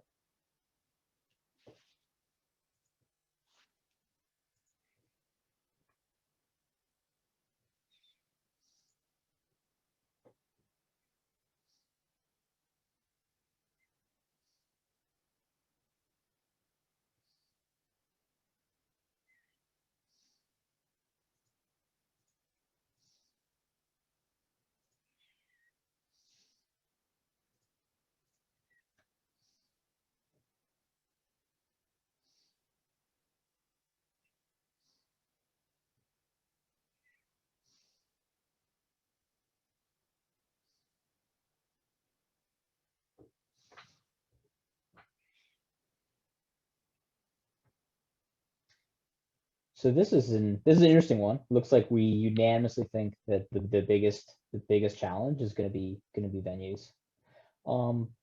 Brian, you've used a variety of venues for the CCAP events. Did you have to change any venues? Did you have any issues at all with the people you work with? No, actually, we had good support from town public venues and private venues as well. Actually, So this across the year, board. yeah, this year, to comply with what Rensselaer Field is doing for they're like a big COVID testing site and vaccination site. We don't have to change the venue, but we do have to change the course. So, and just trying to like offer as many solutions to be able to work with them was probably our biggest hurdle with that for sure. But the new course Danielle, looks great. It's going to be a lot of fun. Yep, a lot of fun.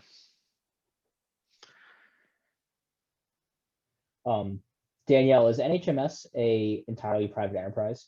And were they just psyched for you guys to be there, or what was that like? Yeah, they're privately owned. They wanted us to start this year in April. Just freeze.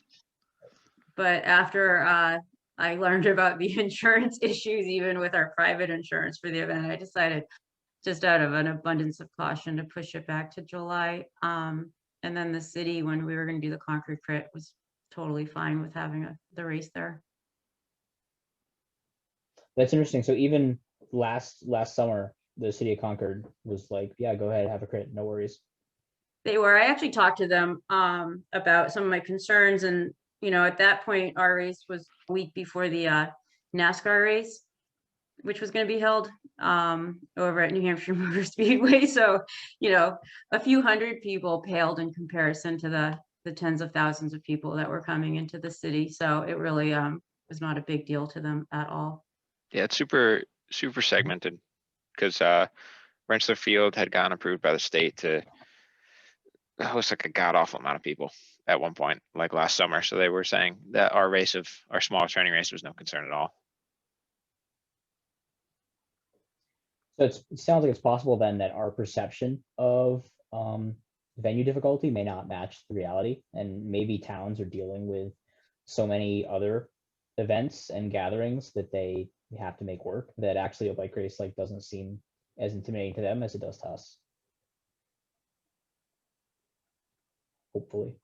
And then, meeting COVID restrictions / guidelines, that, it seems like these things are for the most part doable, depending on where you are, but it does require, you got to do the work to track them down. You might have to call the governor's office, or, do God knows what else to determine really what the guidelines are that you should follow. So I completely empathize with anyone that doesn't want to do that. No one got into race promoting to read websites about public health and then ask clarifying questions about it. I think as far as actually meeting restrictions, I don't know of any New England state that's like requiring youth sports to happen with a mask on. But I'm also just a guy talking to a webcam, so it kind of falls back onto like Actually, local health. State of Connecticut is right now. Okay. They had put a halt on youth sports for a bit, and they just resumed, and they're requiring for most sports besides like individual like running events and stuff like that to wear a mask.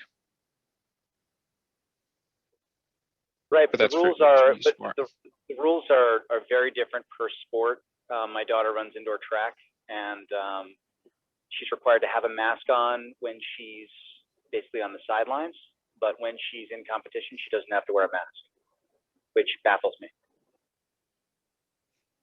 considering it's indoor track. Yeah, indoor is totally different. It's possible, but not every. Wait, they're running indoor track without masks? They haven't had any actual competition yet. They're just training outside. So who knows if it'll actually happen. I'm wondering for the folks who wrote something else, if they could share what something else is.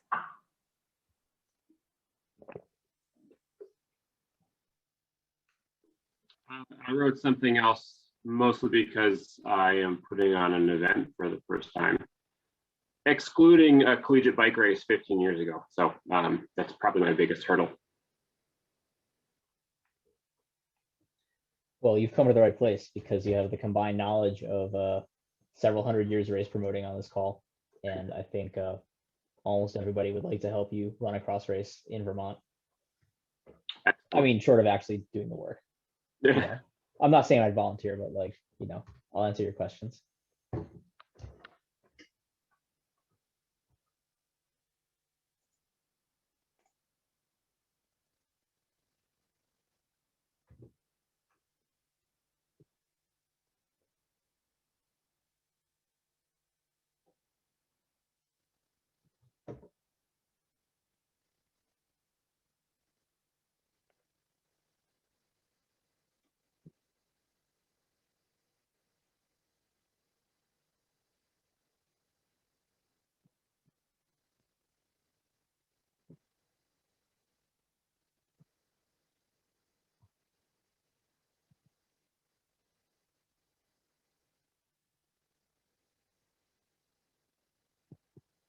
I can't believe how balanced this one is coming out.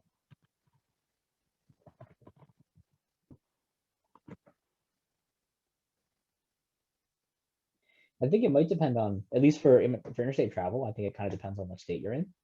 If you're in Vermont and there's not enough bike racers in Vermont to support a race in Vermont of any size. Hopefully you knew this, Ben. But then, you know, if you're near Boston, you can run a race entirely with Massachusetts residents and balance your budget. I know that for me personally, seeing other races promoted successfully is really the #1 marker. I feel like a lot of people are a little gun shy, and that's part of why it's been great to hear from Brian and Danielle, that, you know, it can be done and it actually works out better than you might think.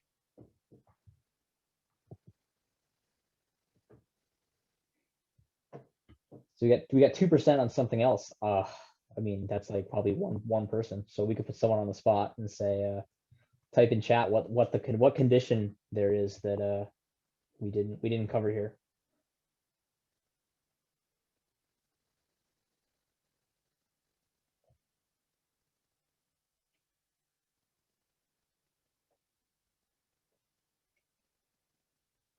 Or not, or we could just move on. All right. So one thing that we always talk about here every year, and this is no exception, is the old how much should it cost to race a bike? How much do we want it to cost to race a bike? How much will people actually pay to race a bike? So let's see on this one, the basically the further to the right, #5 is how price sensitive each group is to cost.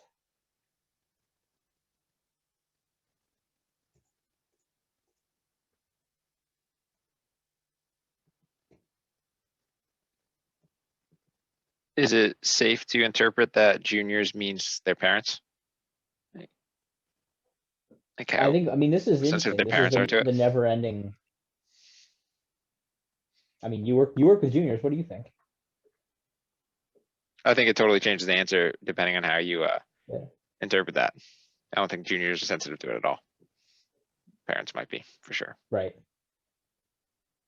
Well, I guess when you get an entry from a 16-year-old, if the race costs twice as much, would you get that entry or not? You know, who knows where the money comes from?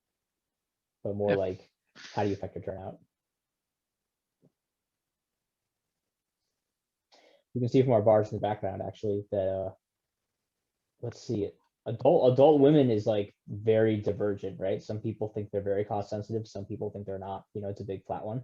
Whereas collegiate, it just has that spike at the end. And then juniors, we appear to be split. Some people think juniors aren't price sensitive at all. Some people think juniors are very price sensitive. And that's actually probably true, right? Kids from a background of privilege are not price sensitive, and it's not an issue at all.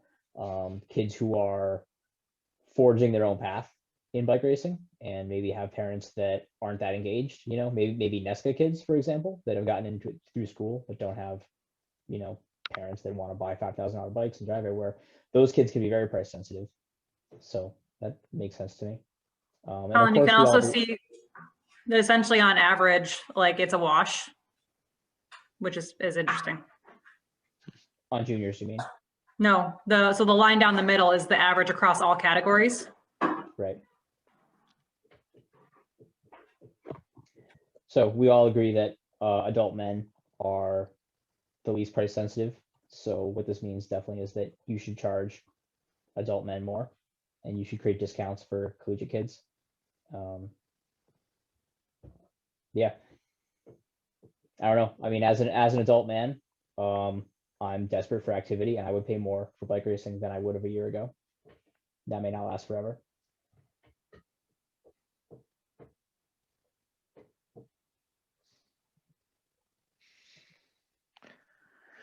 Ooh, great question. What's that? I said, great question.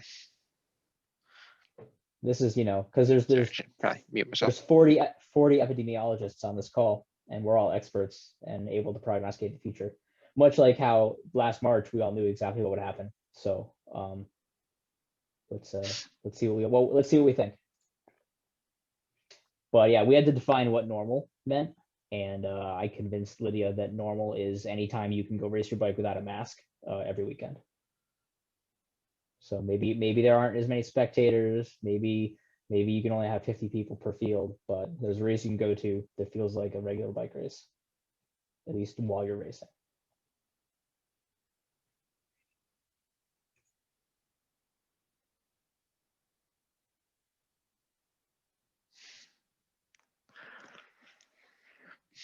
I am shocked by this response, but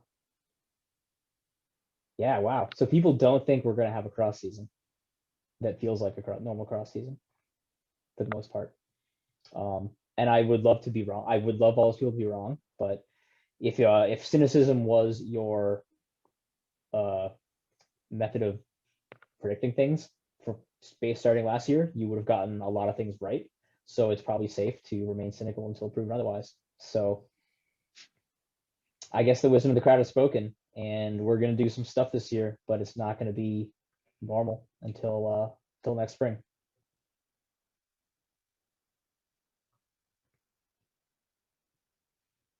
So this is a great idea. Let's crowdsource our financials to a bunch of people on a Zoom call that may or may not even be members of the organization.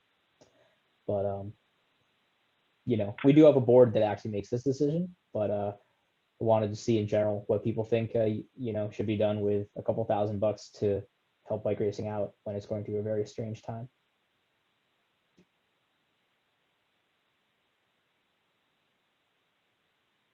And you can pick any two, right? Yeah, I don't think it's populating. Is it broken? Or is I thought everyone was just stalling. Here we go. They're afraid. I don't know. It's stalled. Okay.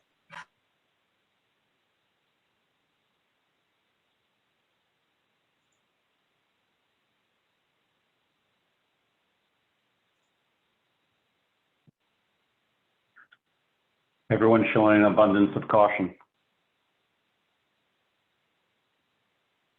Yep.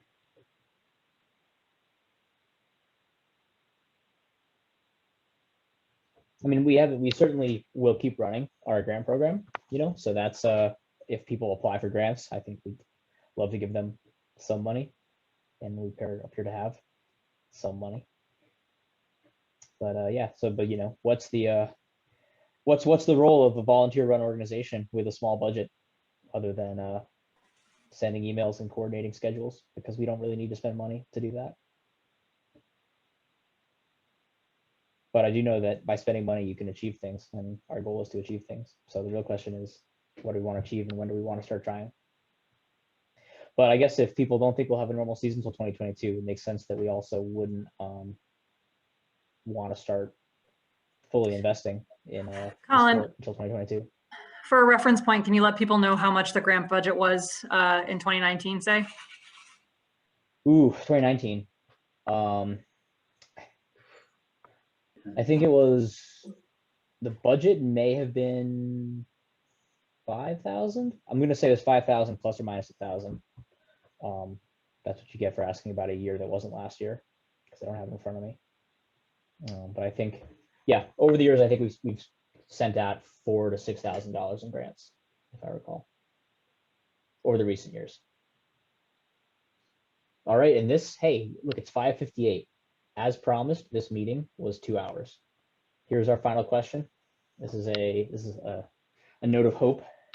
What event are you most excited to go to again when it comes back? I'm typing my answer fast to make sure people see it.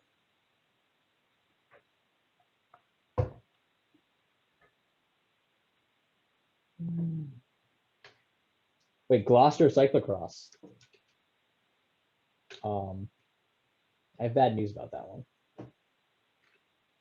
Is Paul Boudreau on this call? Can I heckle him about the fact that Gloucester is over and not coming back, I think? All right. This is a beautiful and varied list of the Great New England Bike Races. And D2R too. Whoever wrote the return of Witch's Cup, is there any information about Witch's Cup actually coming back? That was mine. I have no information. Oh, you can just type anything into this? Oh, we have 2 Witch's Cup. Bring it back, people. All right. Well, this is we'll have to send a screenshot of this to Kurt Ma from competitive something, right? Whoever up there on the North Shore was promoting Witch's Cup. It's Kurt Ma. I forgot the club name because I'm old. But well, there you go. We've got 2 votes for people that miss Witch's Cup desperately.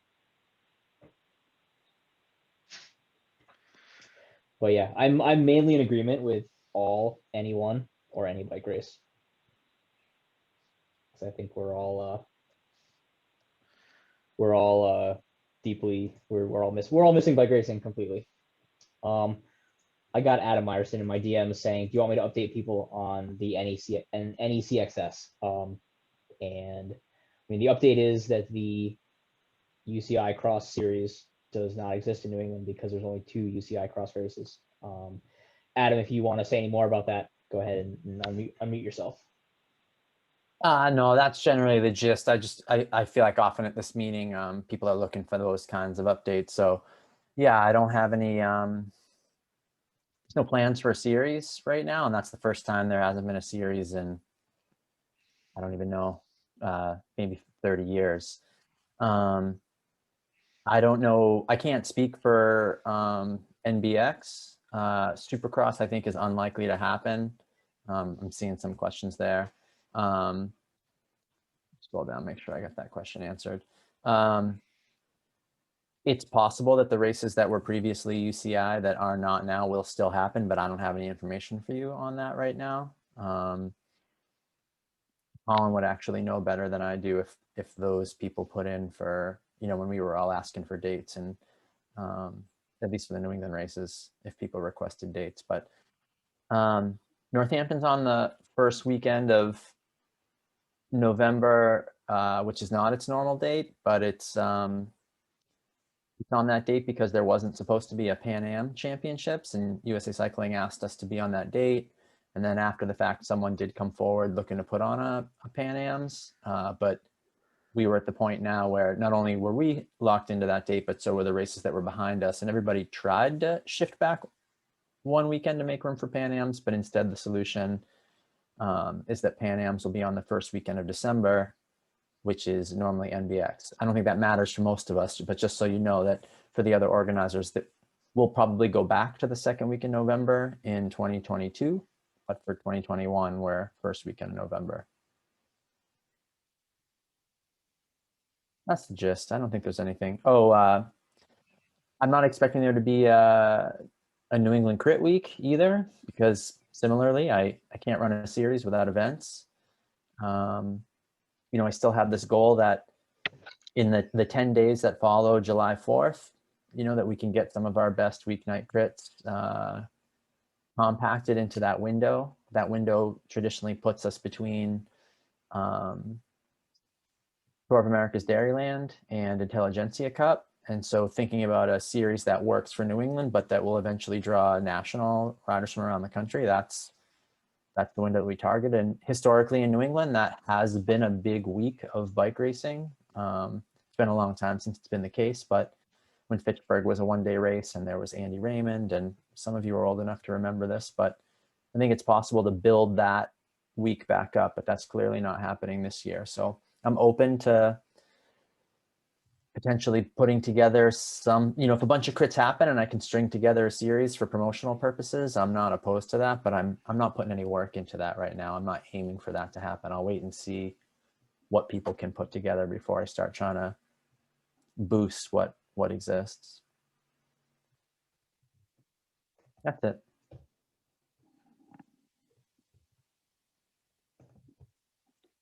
I was typing in chat because you were telling us what's up. But I was gonna say, so Alan Atwood just said it sucks to not have an ACXS this coming year, and he's absolutely right. That series has been part of why we have like the best cross scene in the country for years. I do think that if we go into the fall with signs of normal cross happening, normal on some level, that and if there are literally no series happening in New England, then I think Nebra and or Colin Road, the person, will probably send some emails to see what can happen to coordinate some sort of cross series, and it's not going to be any CXS by any means, but it does. I do think we need to keep some sort of, bigger narrative than just a bunch of random events. One thing I will put forward is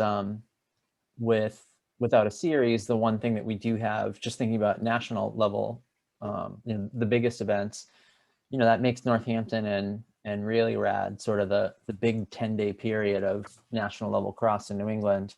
And I think you'll see riders coming in, making a 10-day trip out of that. A thing that we are really interested in, Colin, I meant to mention to you, I don't know if it'll fit for you or not, but it would be great if someone put on a big Wednesday night race between Northampton and really rad. And if someone's interested in that and wants to talk to me about it, just to get some guidance or some encouragement and some assistance, maybe Midnight Ride can come back in that window. But we think it would be great incentive for people to come for those 10 days and could get tied in with the marketing that we're already doing. So yeah, keep that in mind. Yeah, it's going to be the return of Holy Week. Colder, darker, stronger.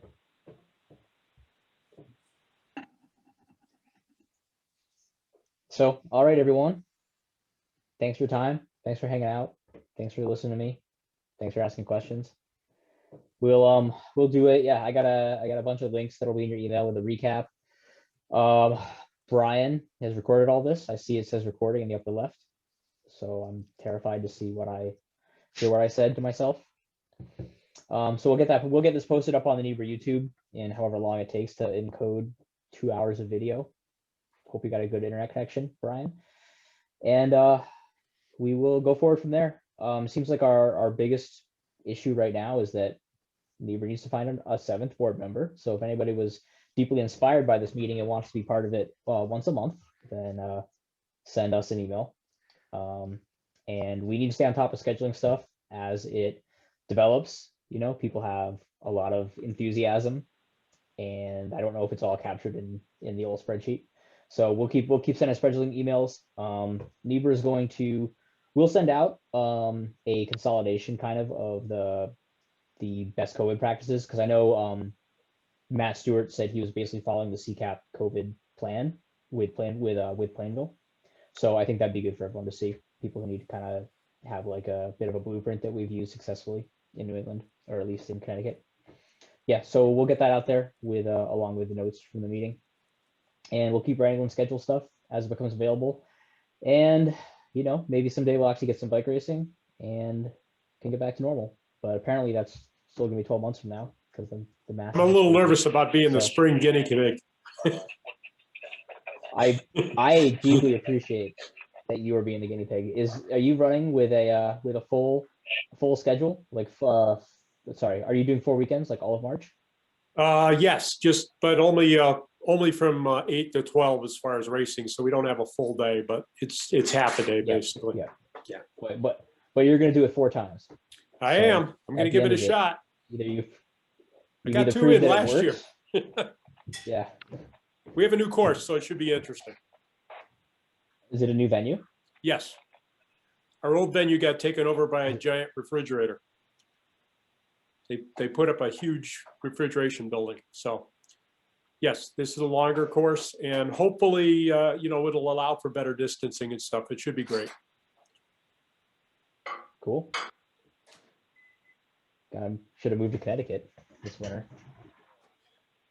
All right. So yeah, thanks everybody for coming. Have a good weekend. Happy Valentine's Day. It was nice to see you all. Thanks, Thanks, Colin. Colin.